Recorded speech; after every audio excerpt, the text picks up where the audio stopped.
Hello friends, मैं हूं आपके सामने गौरव मिगलानी। इस वीडियो में जो टॉपिक अब हम स्टार्ट करने जा रहे हैं that is purchase return book और सेल्स रिटर्न बुक।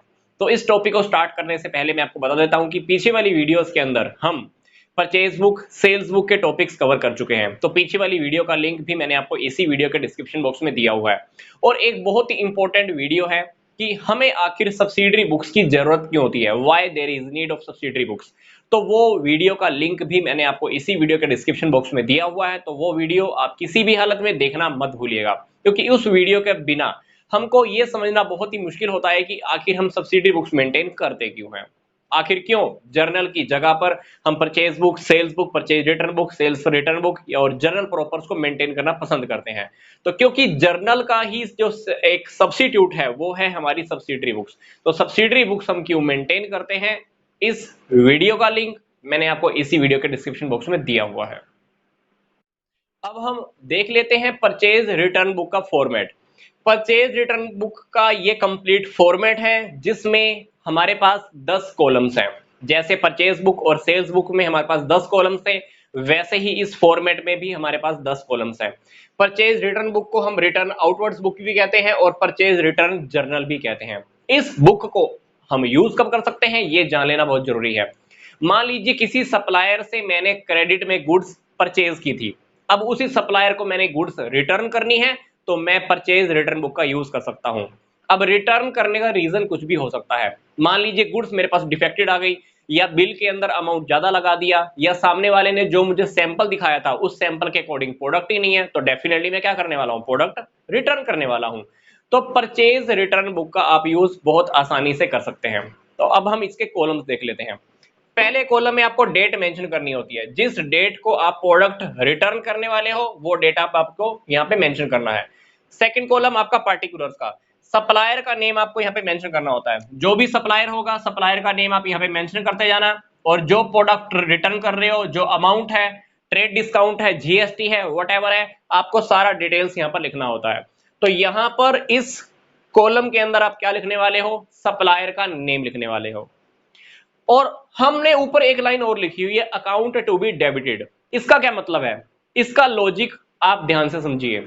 बहुत सिंपल सी बात है, जब भी हम किसी सप्लायर को अमाउंट या प्रोडक्ट वापस करेंगे, मैं प्रोडक्ट की बात कर रहा हूं, जब हम किसी सप्लायर को प्रोडक्ट वापस करेंगे उस सप्लायर के अकाउंट को मुझे क्या करना होगा, डेबिट करना होगा। और मैं क्या लिखूंगा, परचेज रिटर्न अकाउंट। जिस भी सप्लायर को मैंने गुड्स रिटर्न की हैं उस सप्लायर के अकाउंट को मुझे क्या करना है, डेबिट। वो सप्लायर कोई भी है, एक्स वाई जेड एबीसी वट मोहन है, सोहन है। हर बार जब जब मैं सप्लायर्स को गुड्स रिटर्न करूंगा, हर बार सप्लायर्स के अकाउंट को मुझे क्या करना होगा, डेबिट। क्योंकि परचेज रिटर्न के केस के अंदर आप सप्लायर्स को हर हालत में क्या करते हो, डेबिट करते हो। इसलिए मैंने यहां पर ऑलरेडी पहले से ही मेंशन कर दिया, अकाउंट टू बी डेबिटेड। मतलब यहां पर जितने भी सप्लायर्स के अकाउंट नेम मैं मेंशन करने वाला हूं, बाय डिफॉल्ट मैं उसको क्या करने वाला हूं, डेबिट करने वाला हूं। इसलिए मैंने ये बात ऊपर से पहले से ही मेंशन कर दी है। तो इसीलिए आपको यहां पर बार बार डेबिट वर्ड यूज करने की जरूरत नहीं है, क्योंकि जब आप किसी सप्लायर का नेम यहां पर मेंशन करोगे तो उसके सामने आपको डेबिट नहीं लिखना, क्योंकि ये बात आपने पहले से ही ऊपर मेंशन कर दी है। नेक्स्ट कॉलम है हमारे पास डेबिट नोट का। यहां पर डेबिट नोट हमने क्यों लिखा हुआ है, सोचकर देखिए। जब हम सप्लायर्स को गुड्स रिटर्न करते हैं तो सप्लायर के अकाउंट को हम क्या कर रहे हैं, डेबिट कर रहे हैं। तो हम सप्लायर को एक डेबिट नोट भेजेंगे कि भाई मैंने अपनी बुक्स में तेरे वाला अकाउंट डेबिट कर दिया है। तो सप्लायर को हम एक डेबिट नोट भेजेंगे जो इस बात को मेंशन करता है, इंडिकेट करता है कि सामने वाले के अकाउंट को मैंने क्या कर दिया है, डेबिट कर दिया है। नेक्स्ट कॉलम है हमारे पास एलएफ का, बोले तो लेजर फोलियो, क्योंकि परचेज रिटर्न बुक के बाद हमको लेजर्स भी बनाने होते हैं। नेक्स्ट कॉलम है हमारे पास डिटेल्स का। डिटेल्स के अंदर हम प्रोडक्ट के अमाउंट की detail minus trade discount plus GST, पूरी बातें हमको यहाँ पर लिखनी होती है अमाउंट की फॉर्म में। नेक्स्ट है हमारे पास, हम परचेज रिटर्न रियलिटी में कितने का कर रहे हैं, जो भी प्रोडक्ट हमने वापस किया है सप्लायर को minus trade discount. GST apply करने से पहले हमको अमाउंट यहां पे लिखना होता है, ट्रेड डिस्काउंट माइनस करने के बाद, बट जीएसटी अप्लाई करने से पहले अमाउंट हमको यहाँ लिखना होता है। ये बातें आपको अभी क्लियर हो जाएंगी, मैं आपको एक एग्जांपल लेके समझा देता हूँ।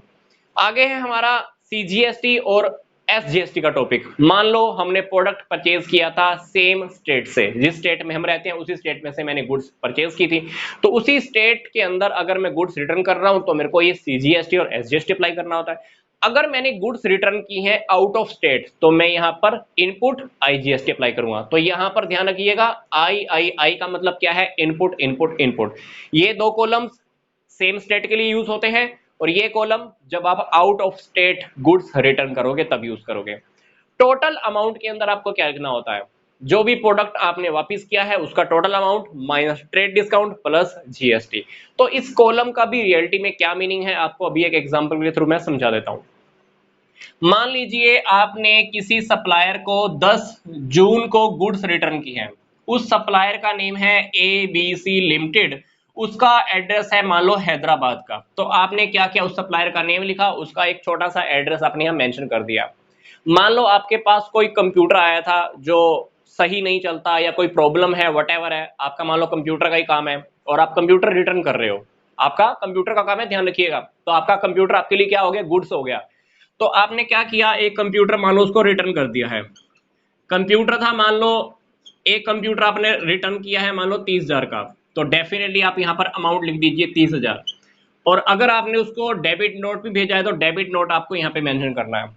और एक मान लो लैपटॉप था मान लो 50,000 का, तो एक लैपटॉप 50,000 का, या मान लीजिए दो लैपटॉप ले लेते हैं चलो 1,00,000। तो आपने सामने वाले को 1,30,000 रुपए का अमाउंट रिटर्न करना है या गुड्स उतना रिटर्न करना है, इतने गुड्स का अमाउंट रिटर्न करना है। तो अभी हमको क्या करना है, इसमें से ट्रेड डिस्काउंट माइनस अप्लाई करना है। ट्रेड डिस्काउंट आपको क्वेश्चन के अंदर मान लो दिया हुआ है, ट्रेड डिस्काउंट है मान लो 10%, तो ट्रेड डिस्काउंट माइनस कितना हो गया, 13,000 रुपए। तो 1,30,000 रुपए में से 13,000 जब आप माइनस करोगे तो आपके पास हो गया 1,17,000 रुपए। अब क्वेश्चन के अंदर मान लो आपके पास जीएसटी भी दिया हुआ है, 9% सीजीएसटी और 9% एसजीएसटी। जस्ट मैं एग्जांपल लेके बता रहा हूं, इतना मान लो जीएसटी भी दिया हुआ है, तो 1,17,000 के ऊपर आपने 9% जीएसटी अप्लाई करना है। तो ये बन गया आपका 10,530 और 10,530।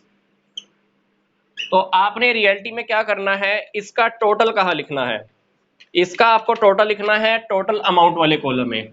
ये देखिए, ये आपने यहां लिख दिया।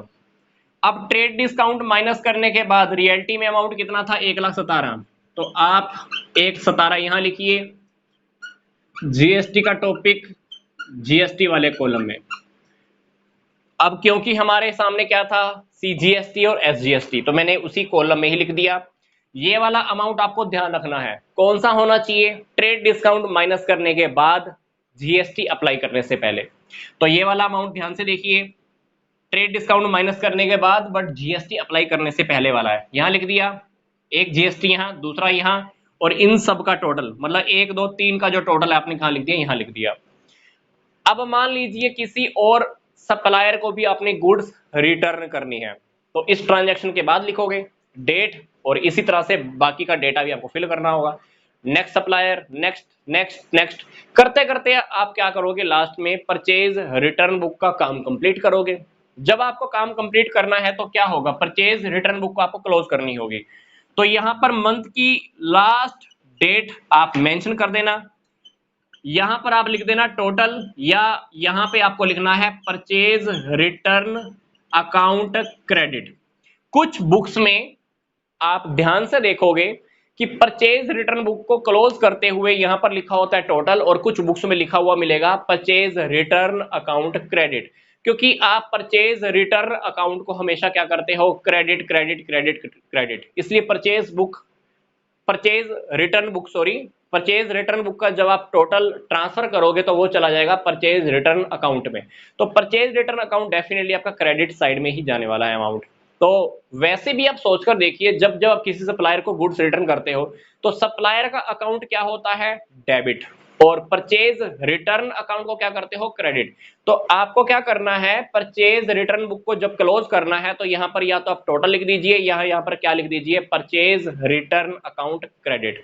उसके बाद क्या करना है, 1 2 3 4 5 इन पांचों कॉलम्स के आपको टोटल करने होते हैं। इस कॉलम में फिलहाल मैंने कोई अमाउंट लिखा नहीं है, अगर अमाउंट होता तो उसको भी मैं यहां पर मेंशन कर देता। तो ये था हमारा परचेज रिटर्न बुक का टॉपिक। अब हम डिस्कस कर लेते हैं सेल्स रिटर्न बुक के बारे में। सेल्स रिटर्न बुक को हम सेल्स रिटर्न जर्नल या रिटर्न इनवर्स बुक्स भी कहते हैं। ये बात हमको बहुत अच्छे से ध्यान रखनी है कि सेल्स रिटर्न बुक का आप यूज कब कर सकते हैं, जब भी आप किसी कस्टमर को क्रेडिट सेल करते हैं और अगर वो कस्टमर हमें किसी रीजन से गुड्स रिटर्न कर देता है तो हम उसको सेल्स रिटर्न बुक में ही मेंशन करेंगे। अब रिटर्न करने का रीजन कोई भी हो सकता है कि कस्टमर को गुड्स पसंद ना आई हो सकता है कि हमने जो उसे सैंपल दिखाया था सैंपल के अकॉर्डिंग वो प्रोडक्ट नहीं है, हो सकता है कि ट्रांसपोर्टेशन के टाइम में ही रास्ते में ही कोई प्रोडक्ट डिफेक्ट हो गया है या प्रोडक्ट पहले से ही डिफेक्टेड था। तो कोई भी रीजन हो सकता है, कस्टमर हमको गुड्स रिटर्न कर सकता है। तो गुड्स रिटर्न जब भी कोई कस्टमर करता है तो हमें उसे यहाँ सेल्स रिटर्न बुक में मेंशन करना होता है। अब सेल्स रिटर्न बुक का हम फॉर्मेट देख लेते हैं। फॉर्मेट में पहला कॉलम है हमारे पास डेट का, सेकंड कॉलम है नेम ऑफ द कस्टमर का, मतलब कस्टमर के अकाउंट को हमें क्या करना है, क्रेडिट करना है। जो भी कस्टमर हमको गुड्स रिटर्न करेगा हर बार कस्टमर के अकाउंट को हमें क्या करना है, क्रेडिट करना है। पर बार बार हमको यहाँ पर क्रेडिट लिखने की जरूरत नहीं होती, इसलिए हम पहले से ही ऊपर लिख देते हैं कि भाई जो भी अकाउंट यहाँ पर हम लिखेंगे उसको हम क्या करने वाले हैं, क्रेडिट करने वाले हैं। ये बात आपको पता है, जर्नल वाले चैप्टर के अंदर आपने देखी थी, जब भी कोई कस्टमर हमको गुड्स रिटर्न करता है तो हम क्या एंट्री करते हैं, sales return account debit to उस कस्टमर का नेम, मतलब कस्टमर के नेम को हम हमेशा क्या करते हैं, क्रेडिट करते हैं। जो पार्टी हमको गुड्स रिटर्न करती है उसको हम हमेशा क्या करते हैं, क्रेडिट करते हैं।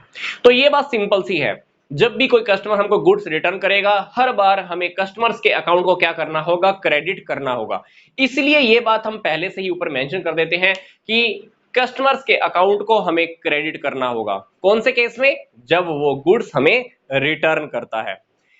अगला कॉलम है हमारा क्रेडिट नोट का। ये क्रेडिट नोट का कॉलम क्यों है, ध्यान से देखिए। कस्टमर के अकाउंट को आप हमेशा क्या करने वाले हो, क्रेडिट करने वाले हो। तो आप सामने वाले कस्टमर को एक क्रेडिट नोट भेजोगे, ये बात मेंशन करने के लिए, ये बात उसको समझाने के लिए कि भाई मैंने तेरा अकाउंट मेरी बुक्स में क्रेडिट कर दिया है। तो सामने वाली पार्टी को हमें क्रेडिट नोट भेजना होता है। क्रेडिट नोट की आई थिंक 2 या 3 कॉपीज रेडी होती हैं। हम ओरिजिनल कॉपी उसको भेज देते हैं, डुप्लीकेट कॉपी अपने पास रख लेते हैं। डुप्लीकेट कॉपी के बेस पर हम सेल्स रिटर्न बुक के अंदर एंट्री कर लेते हैं। तो क्रेडिट नोट का मतलब क्या है कि भाई मैं तेरा अकाउंट मेरी बुक्स में क्या कर रहा हूं, क्रेडिट कर रहा हूं, इसलिए यहां पर हमको क्रेडिट नोट मेंशन करना होता है। इसके बाद हमारा कॉलम वही पहले की तरह एलएफ का। देन हमारा नेक्स्ट कॉलम है डिटेल्स का, यहां पर हमें पूरे अमाउंट्स की डिटेल लिखनी होती है, ये मैं आपको अभी बताऊंगा। इसके बाद हमें यहां लिखना होता है सेल्स रिटर्न का अमाउंट, मतलब सेल्स रिटर्न रियलिटी में सामने वाले कस्टमर ने हमको कितनी की है, ट्रेड डिस्काउंट माइनस करने के बाद वाला अमाउंट। ये हमारा हुआ जीएसटी के कॉलम्स। अगर हम within state goods sale करते हैं और अगर वही गुड्स हमारे पास वापस आ जाती हैं तो डेफिनेटली हम सीजीएसटी और एसजीएसटी यूज करते हैं। कौन सी वाली, आउटपुट वाली। अगर हमारी गुड्स रिटर्न हुई है आउट ऑफ स्टेट से तो डेफिनेटली हमें आईजीएसटी ही अप्लाई करना होता है। तो ये हो गया आउटपुट आईजीएसटी। और यहां पर हम लिखते हैं टोटल अमाउंट। टोटल अमाउंट के अंदर क्या आएगा, जो भी प्रोडक्ट सामने वाले कस्टमर ने हमको वापस किए less trade discount plus GST, तो वो टोटल अमाउंट्स हमको यहां पर मेंशन करने होते हैं। अब मान लीजिए 10 जून को किसी कस्टमर को हमने सेल की हुई थी क्रेडिट में और उस कस्टमर ने हमको 10 जून को गुड्स रिटर्न कर दी, रीजन कोई भी था। तो वो मान लो कस्टमर का नेम है XYZ, तो XYZ लिमिटेड ने हमको गुड्स रिटर्न की है। ये एड्रेस है मान लो न्यू दिल्ली का, तो हमको लिखना होगा उस पार्टी का नेम और छोटा सा एड्रेस आप मेंशन कर दीजिए ताकि आपको इन फ्यूचर में याद रह जाएगा।